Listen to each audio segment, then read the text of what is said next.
C'est le débat de ce Smart Impact avec Clara Piget, bonjour. Bienvenue, bonjour. Vous êtes la cofondatrice responsable des opérations de DIFT. Sarah Chouraki, bonjour. Bonjour. Bienvenue à vous aussi, vous êtes directrice générale de Wings of the Ocean. Alors, Smart Cause, on se voit à peu près une fois par mois pour voilà, faire la promotion d'une des causes, d'une des associations que vous accompagnez. On va quand même rappeler en quelques mots ce qu'est DIFT, Clara. Avec plaisir. Donc DIFT, c'est une société qu'on a créée avec mes associés il y a 3 ans maintenant. On a créé une plateforme technologique qui permet aux entreprises de sourcer, rencontrer, identifier des associations qu'elles pourraient financer. On les accompagne sur le volet juridique, administratif du mécénat et ensuite sur la mise en avant du mécénat et la participation de leurs collaborateurs, leurs clients. Donc concrètement, on fait du mécénat participatif intégré dans des parcours clients ou des programmes de fidélité de grandes marques, par exemple. Oui, donc c'est des cadeaux, des dons, des cadeaux qui se transforment en dons, on peut dire ça comme Exactement. ça. Donc DIFT, c'est la contraction de dons et gift. Et donc on a permis à un certain nombre d'entreprises, presque 300 aujourd'hui, de remplacer des cadeaux qui sont faits dans le cadre des fêtes de fin d'année, de programmes de fidélité, de remerciements collaborateurs aux clients, par des dons préfinancés à des assos. Et c'est le client ou le collaborateur qui choisit quel asso sera financé. Et donc, parmi ces associations, il y a Wings of the Ocean. C'est quoi votre mission? Donc, Wings of the Ocean, c'est une association de protection des océans. Donc, on est une association française qui œuvre sur la façade atlantique et méditerranée. Nous, notre vision, c'est un océan sans déchets.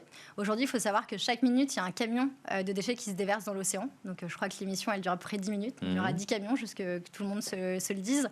Et en gros, d'ici 2050, si on ne fait rien, il y aura plus de plastique dans l'océan que de poissons.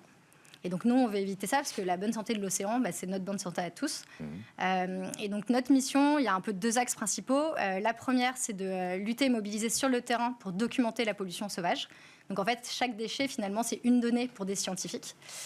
Et on inspire pour changer les comportements et tendre vers de la sobriété.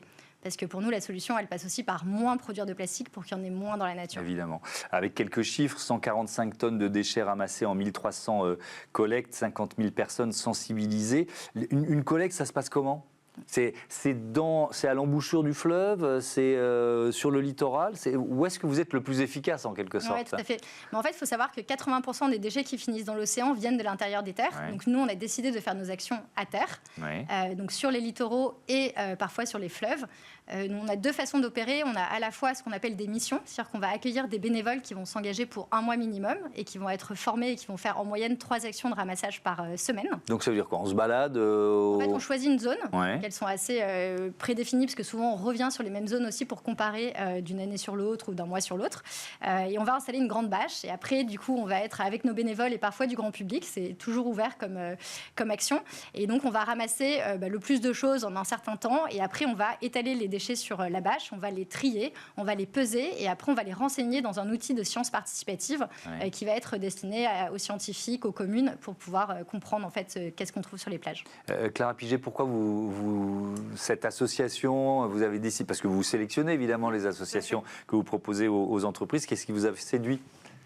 Alors nous, on a décidé de travailler avec Wings pour différentes raisons. Bon, déjà pour l'ampleur massive du problème qui est traité. On fait face donc à tous les chiffres que Sarah citait sur la présence du plastique dans les océans, la nécessité de résoudre ce problème à la source. Donc c'est un projet c'est un sujet qui nous tient beaucoup à cœur chez DIFT, trouver des solutions qui remontent le long de la chaîne et se disent ok, comment je fais pour avoir moins de plastique à l'origine. Donc on va faire du plaidoyer, on va aller ramasser sur le littoral plutôt qu'attendre que les déchets soient arrivés en mer. L'autre sujet, c'est on essaye toujours de sélectionner des projets qui peuvent avoir un impact sur le long terme. Quand des associations comme Wings embarquent des classes de CM2 pour faire des ramassages et leur expliquer l'impact de ces déchets, on a aussi des citoyens, citoyennes de demain qui sont rentrés dans une boucle vertueuse.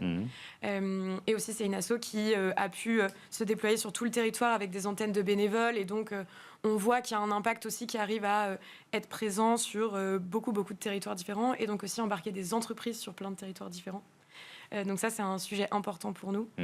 Et enfin, les collaborateurs et collaboratrices des entreprises peuvent aller un peu plus loin que le financement de leur boîte avec ce type de société, puisqu'il y a ces grands ramassages qui sont organisés, la possibilité de visiter des missions ou des lieux sur lesquels il y a des ramassages. Donc, Oui, donc tout ça mis ensemble, ils peuvent aussi venir participer à des opérations de ramassage. Vous en voyez les effets, parce qu'il y a les données, enfin, ces déchets finalement qui rentrent dans une base de données qui permettent ce que je comprends, c'est de remonter à la source, savoir d'où ils viennent, et donc peut-être de sensibiliser les entreprises à moins en produire. Il y a déjà ça ? Oui, tout à fait.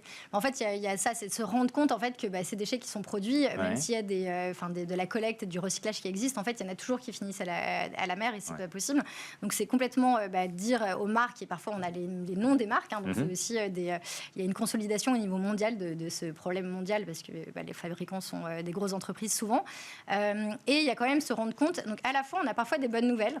Là, il y a une étude qui est sortie récemment du CEDRE, qui est du coup un organisme qui suit la pollution, qui comparait justement ces zones, et c'est ce que je disais, c'est qu'hier on a fait un ramassage typiquement sur une zone avec une classe de CM2 où c'est 100 mètres qui sont analysés, et on voit quand même que les lois qui ont permis du coup de lutter un peu contre le plastique améliorent la situation, mais il y a encore trop de plastique. Mais alors comment, c'était la question que j'allais vous poser, est-ce que vous voyez un écosystème se régénérer en quelque sorte suite à une opération de ramassage ? Mais c'est assez mitigé, ça dépend des endroits, et en tout cas ce qu'on voit c'est que c'est pas assez. Et en fait nous ce qu'on défend c'est qu'aujourd'hui la France a été très forte pour faire des lois contraignantes comme la loi AGEC ou le traité européen. En revanche c'est pas forcément appliqué sur les territoires, et donc nous on veut aider aussi les territoires à se mobiliser et à appliquer la loi, et aussi aller chercher les financements qui sont liés là-dessus, parce qu'il y a des financements qui existent. Oui, ça veut dire que vous pouvez travailler aussi en partenariat avec des collectivités locales, par exemple ? Oui, tout à fait. Nous, c'est ce qu'on essaie de faire, notamment au niveau des missions, et de faire un bilan de ces missions, de faire des tables rondes avec les territoires pour mieux comprendre. Donc nous, on se positionne en accompagnement des territoires. Est-ce qu'il y a d'autres causes similaires que DIFT accompagne, Clara ? Alors oui, déjà, sur les océans, on a beaucoup d'assauts parce qu'il y a plein de thématiques différentes pour protéger ces espaces-là, de restauration des récifs coralliens, etc. Je le note parce que c'est très différent de ce que fait Wings, mais comme il y a la conférence des Nations Unies sur l'océan qui approche au mois de juin. Oui, qui aura lieu à Nice. Exactement. On pousse beaucoup ces sujets-là en ce moment pour mobiliser les entreprises, leurs collaborateurs. Et sur le sujet du plastique aussi, on travaille avec No Plastic in My Sea, qui a une grosse action de plaidoyer pour la réduction de production du plastique. Donc voilà, c'est des assos qui travaillent main dans la main et sur les mêmes sujets. Si on est dans le constat, quand ces déchets arrivent en mer, c'est déjà trop tard ? Ah oui, bien sûr. Oui, c'est pour ça que toute action est faite pour aller le plus en amont possible. Et nous, ce qu'on privilégie, c'est en effet la collaboration avec les autres associations. Donc, comme disait Clara, nous, en fait, on se parle entre associations pour se dire comment chacun peut agir avec ses forces pour réduire le problème. Donc, No Plastic in My Sea vont être plus sur la législation. Nous, on va plus être sur le terrain pour donner de la data et agir auprès des territoires. Et nous, il y a vraiment un rôle aussi de mobilisation des collaborateurs ou des bénévoles, du citoyen, pour faire vivre une expérience qui permette aussi de changer nos comportements. Et est-ce que c'est un secteur d'innovation ? Vous voyez ce que je veux dire ? Parce qu'on reçoit, moi j'en ai reçu ici, des entreprises avec des idées pour récupérer les déchets en mer le plus possible. Vous parliez, on met une bâche, etc. Est-ce que ça fait partie des axes de réflexion, ça, pour être encore plus efficace dans la façon de récupérer les déchets là où vous intervenez ? Nous, on est vraiment aujourd'hui sur de la réduction à la source et dans le changement de consommation. C'est-à-dire qu'en fait, on ne veut pas ramasser une bouteille plastique à la mer. En fait, on veut avoir une gourde qui évite que ce déchet existe. Oui. Donc vraiment, nous, c'est ça notre... C'est intéressant ce que vous dites, parce que ça veut dire que si on se focalise trop sur la recherche de solutions de ramassage, on en oublie le point de départ, c'est ça ? Exactement. Nous, c'est vraiment ça qu'on dit. C'est vraiment le meilleur déchet, c'est celui qu'on ne produit pas. Et en fait, ça demandera de la ressource, ça demandera de l'impact écologique en fait, de quelque chose qui a été produit, qui a été transporté, qu'on va utiliser une machine pour le ramasser. Donc en fait, quand on a une démarche vraiment écologique, en fait, il faut surtout ne pas produire ces déchets. De quelle manière on peut vous aider, participer à l'aventure, en dehors de passer par DIFT, évidemment ? Oui, en fait, nous, il y a un peu 3 choses à retenir pour nous aider. La première, elle est évidemment financière, parce que c'est quand même le nerf de la guerre des associations. Donc c'est à la fois avec du mécénat, c'est à la fois avec des dons particuliers. On a pas mal de mécanismes aussi qui marchent bien avec des intégrations des clients ou des collaborateurs comme les arrondis sur salaire ou les arrondis en caisse ou ce genre de choses qui aident beaucoup, ou des mécanismes comme DIFT où ça va être dans les cartes cadeaux. Donc ça nous tient beaucoup à cœur. On a le temps qu'on peut passer avec nous. Donc rejoignez-nous sur les territoires. Donc le 24 mai, il y a une opération de ramassage pour le mégoton. Donc c'est un gros ramassage de mégots qui reste un des déchets les plus ramassés. Parce que ça mettrait très longtemps à se détruire, le mégot. Il ne faut jamais l'oublier. Exactement. Le 8 juin, c'est la journée de l'océan. Donc pareil, si vous voulez vous rejoindre une antenne pour faire des actions, on sera à l'UNOC justement à Nice avec le Kraken, notre bateau emblème qui permet de faire des visites du bateau et de la sensibilisation sur les enjeux justement plastiques. On sera à Nice au mois de juin et à Marseille au mois de juillet. Et ensuite, après, c'est s'inscrire à notre newsletter ou sur nos réseaux sociaux pour suivre et communiquer et devenir en fait ambassadeur de la cause aussi auprès des gens qu'on peut connaître autour de nous. Et ça marche, la perspective du sommet, vous voyez ce que je veux dire? C'est-à-dire que, est-ce que vous sentez, vous, que parmi vos clients, justement, ils veulent flécher vers la défense de l'océan? On sent et on voit que événementialiser le don, c'est quelque chose qui fonctionne. En fait, c'est des choses qui, d'ailleurs, fonctionnent depuis longtemps. On a Octobre Rose, qui, tous les ans, permet d'avoir des grandes mobilisations.